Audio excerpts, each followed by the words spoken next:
Et on termine cette émission donc autour des ressources humaines avec Marion Chopin. Salut Marion. Marion qui est déjà venue nous voir, Marion que je suis depuis le tout début. Exact. Tout début. Exact. Hein, tout début. Lison Léon, puisque au début, comme souvent d'ailleurs, hein, les bonnes idées, je ne comprenais rien à ce que tu racontais. Je m'en souviens très très bien de notre première interview. Est-ce qu'on peut dire que c'est l'anti-glace d'or? Ah, génial. Est-ce que c'est l'anti-glace d'or Écoute, c'est la façon dont tu nous avais présenté au tout début. Ah, déjà? Et je ne sais pas pourquoi tu nous avais dit ça. Je croyais avoir comme quoi j'ai de la constance alors. Et effectivement, en fait, ce qu'on veut, c'est réenchanter le monde du travail, réenchanter l'entreprise. Et en fait, c'est ça, c'est l'anti-glace d'or parce que c'est un réseau à impact social uniquement positif. Ce qu'on veut mettre en lumière, c'est les belles forces dont tu disposes dans l'organisation et qui tu es. On est tous une belle personne, il faut le faire savoir. On a envie de s'épanouir au travail. C'est exactement ça. Et donc, raconte le principe, comment ça marche? Parce que j'imagine que tu as évolué depuis maintenant 2-3 ans que je suis ton aventure et ta progression. Le constat, simplement, c'est de dire qu'aujourd'hui, l'asset le plus sous-utilisé dans le monde, c'est le potentiel humain. Et donc, c'est ça qu'on va réveiller. Et comment on le fait? Grâce à toi, grâce à n'importe quel collaborateur, on va te demander de prendre le temps d'observer ton collègue sous son meilleur jour, de lui écrire un compliment fort, un léon, de 140 caractères minimum, qui a un impact fort. Ensuite, on a une intelligence artificielle qui va analyser la sémantique de ce message pour en extraire tes forces, tes compétences comportementales. Et toi, en tant qu'individu, tu auras la cartographie de tes forces. Donc, vue par tes pairs et sur des expériences Attends, recommence. Alors, on reprend. Quelqu'un que j'apprécie particulièrement dans l'entreprise, je vais donc écrire pourquoi je l'apprécie particulièrement. C'est ça le sujet. Mais ce message, il sera anonyme? Ce message est anonyme. D'accord. Celle ou celui qui reçoit le message ne sait pas que ça vient du boss ou du collègue. D'accord, ok. Pourquoi? Pour capitaliser sur la beauté du message et enlever un des biais cognitifs connus, ce qui est le biais d'interprétation. Et voilà. Si c'est mon manager qui me dit « ouais, c'est pour me motiver, parce que c'est la crise, parce qu'il a besoin que je sois plus performante ». Non, en fait, prends conscience de qui tu es sous ton meilleur jour. C'est comme ça que tu seras épanoui.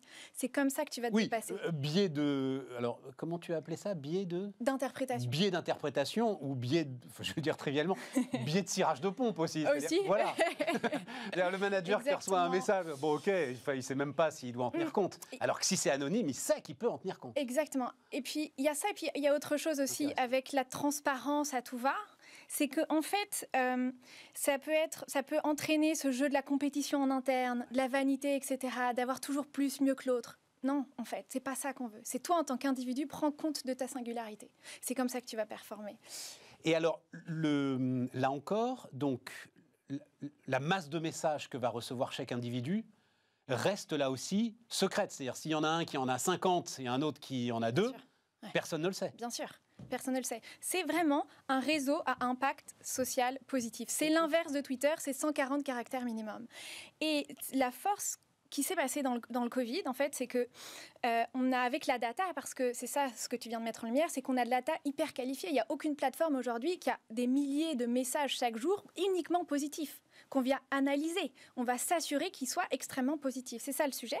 Et en fait, lors de la crise, les collaborateurs ont relu leur Léon. En fait, ils les ont relus, donc ça te fait du bien.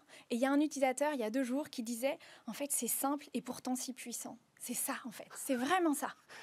Ça te donne une énergie de dingue, vraiment, pour ta journée. Les gens relisent leur Léon. Mais alors, attends. Encore une question pratique. Ouais. Tous les messages sont écrits spontanément ou t'envoies des petites alertes en disant « Tiens, aujourd'hui, écrivez un message si vous y pensez ou etc. » Comment ça se passe? Ouais, super question. En fait, avant, non, c'était complètement spontané. Moi, j'étais là, mais il existe en chacun d'être humain une potentialité innée à la bonté, à l'empathie et à l'altruisme. C'est Jacques Lecomte qui le dit, docteur en psychologie positive. Donc moi, hyper naïve, c'est une force aussi. Je me dis, génial, je mets entre les mains une super outil, tout le monde va l'utiliser. Et en fait, il y a un truc sur lequel on a beaucoup travaillé, c'est sur l'usage, en fait. Donc on va inciter, c'est vrai. On va de temps en temps inciter l'utilisateur. Parce que tu sors d'une réunion, on fait des partenariats, par exemple, avec certaines grandes entreprises. Donc suite à une réunion, hop, on va t'inciter à envoyer un Léon. Mais ça te fait du bien, en fait. C'est tout le sujet de la gratitude. C'est prends le temps de te rappeler qu'est-ce que cette personne a fait de bien. Et la gratitude, ça impacte quoi? Le préfrontal, donc le siège de l'intelligence. Vraiment, c'est ça. C'est qu'il y a des utilisateurs qui ont plus l'habitude que d'autres et d'autres qu'on va aller chercher. C'est ça tout le sujet de l'usage, en fait. Et ensuite, tu dois, alors ça c'est le propre des réseaux, créer un cercle vertueux, celui-là, Où tout à coup, là, j'en reçois, donc j'ai envie d'en émettre, etc. Exactement. Mais il faut que ça se maîtrise. C'est le flower power dans l'entreprise. Ouais, exactement. C'est merveilleux. Mais au-delà de ça, parce que tu le sais peut-être, mais aujourd'hui, dans les applis, il y a une myriade d'applis de bien-être au travail, etc. Et en fait, seulement 2% d'entre elles sont testées scientifiquement pour bien mesurer l'impact. Et donc, très tôt, on a fait un partenariat avec l'Université du Québec à Montréal pour mesurer l'impact que ça a sur la santé mentale des collaborateurs et sur la performance de l'entreprise. Bilan, Lysane Léon simultanément augmente la performance et le bien-être des collaborateurs. Donc ce n'est pas que le Flower Power, c'est vraiment en tant qu'entreprise, lorsque j'ai conscience de quelles sont les forces, les compétences comportementales de mes collaborateurs, et si je les développe, bah bien sûr que derrière, ma performance va être là. Et bien sûr qu'en temps de crise, je vais encore plus tenir, en fait, parce que j'ai aussi ces liens informels, renforcer ces liens informels, dont on a tous besoin pour être à l'aise et pour performer. Mais tu peux les citer ou pas parce que tu les cites, tes grands clients, les grandes entreprises dont tu parles. Là, bien sûr, oui, bien sûr. Airbus, BNP Paribas, c'est quand même... Bien sûr, et Bank of Canada. Alors, il y a quelque chose d'hyper intéressant pendant la crise, c'est les services desk. En fait, on a sous-estimé ça, mais c'était des employés qui ont été sursollicités pendant le télétravail. Et donc, en fait, les CIO de grandes boîtes nous ont demandé de mettre en place l'Union aussi pour ces collaborateurs-là, en fait. Et à la fin de leur signature, il y a écrit « Send me a Leon » ou « Envoie-moi un Léon ».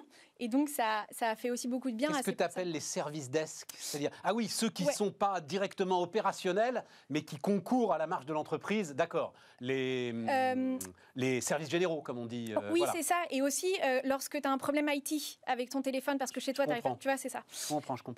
Oui, on peut les citer. Après, aussi, il y a quelque chose aussi d'intéressant, c'est qu'il y a des associations qui ont fait appel à Lysane Léon et aussi des PME, des plus petites entreprises. Donc, ça ne touche pas uniquement que les grands groupes. Vraiment, c'est un besoin universel, le besoin de reconnaissance. Parce que tu en vois bien le potentiel quand même dans les grands groupes. C'est plutôt fait pour les grands groupes, non? Je t'assure que non, parce qu'en fait... Parce que si tu es une dizaine de personnes, tu vas savoir assez vite quand même qui t'envoie le message. Et c'est pas grave, en fait. Par exemple, notre Léon, il est anonyme, mais tu peux le signer si tu as envie, bien sûr. Mais tu peux le signer si tu as envie. Voilà. Mais au final, quand tu regardes, il y en a très peu qui sont signés.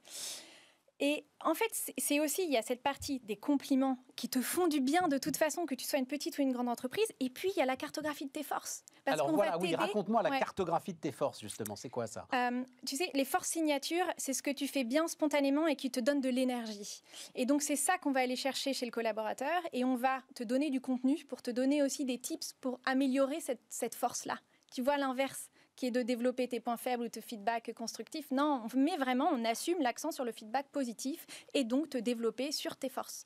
Donc, tu as une cartographie de tes forces qui va évoluer dans le temps en fonction de l'ensemble des Léons que tu reçois. Bien sûr, elle est intelligente, cette cartographie, elle est pondérée par rapport à le nombre d'occurrences de forces que tu reçois, etc. Et c'est avec ça, on travaille effectivement à la recherche pour s'assurer que ce qu'on fait, ça a un impact sur l'indidividu. Oui, voilà, c'est ça. Il ne faut pas que ce soit un gadget de plus. Non. Comme tu dis, en plus, ils sont sursollicités par l'ensemble de ces gadgets RH aujourd'hui, dont certains sont passionnants, mais enfin, il faut trouver le temps, en fait, d'y répondre.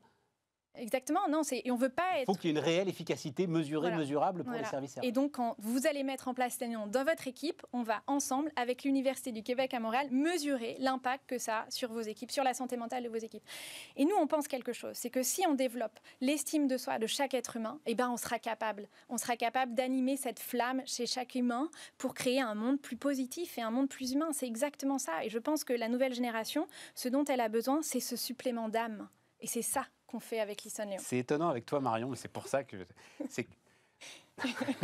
je vais le dire brutalement, ça pourrait être un discours total bullshit. Et en fait, tu l'exprimes avec une telle conviction que je suis convaincu. En fait...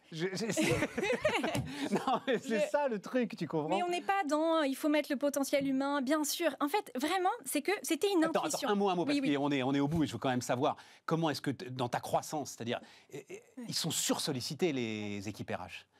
Comment est-ce que, enfin, je veux dire, tu vas taper aux portes, tu mets les pieds dans la porte En fait, on croit beaucoup, parce que comme c'est un sujet qui pourrait te paraître un peu lunaire ou un peu bisounours, il faut absolument que ce soit nos propres clients qui nous recommandent. Donc en fait, on a créé un club de leaders positifs qui mettent en place, qui recommandent Lysane Léon à leur entourage. Et ce ne sont pas exclusivement les ressources humaines. Tu vois le truc, c'est-à-dire que c'est n'importe quel directeur de magasin, n'importe quel manager qui a envie d'offrir Léon à ses collaborateurs et qu'il met en place. Pourquoi je parle d'offrir Léon? Parce qu'on a vu aussi quelque chose pendant la crise, c'est que les collaborateurs, ils utilisaient notre application aussi dans leur sphère privée. Donc cette frontière vie pro, vie perso qui est en train... Dingue. Pourquoi? Parce qu'en fait, on touche à un sujet universel qui est le besoin de reconnaissance. Tout le monde en a besoin, à différents niveaux, mais tout le monde en a besoin. Et donc, on a créé une application très facile d'utilisation qui est au service du collaborateur et pas au service du manager ou des ressources humaines. C'est-à-dire qu'il n'y a pas de données cachées qui sont uniquement pour les ressources humaines. C'est ça la force. C'est vraiment créer une application B2B, mais B2C également. Tu vois le truc? Bah ouais, je le vois super bien. Tous, on l'a vu, c'était Be Smart, les amis. Pour terminer avec un grand sourire, celui de Marion Chopin. Et on se retrouve demain.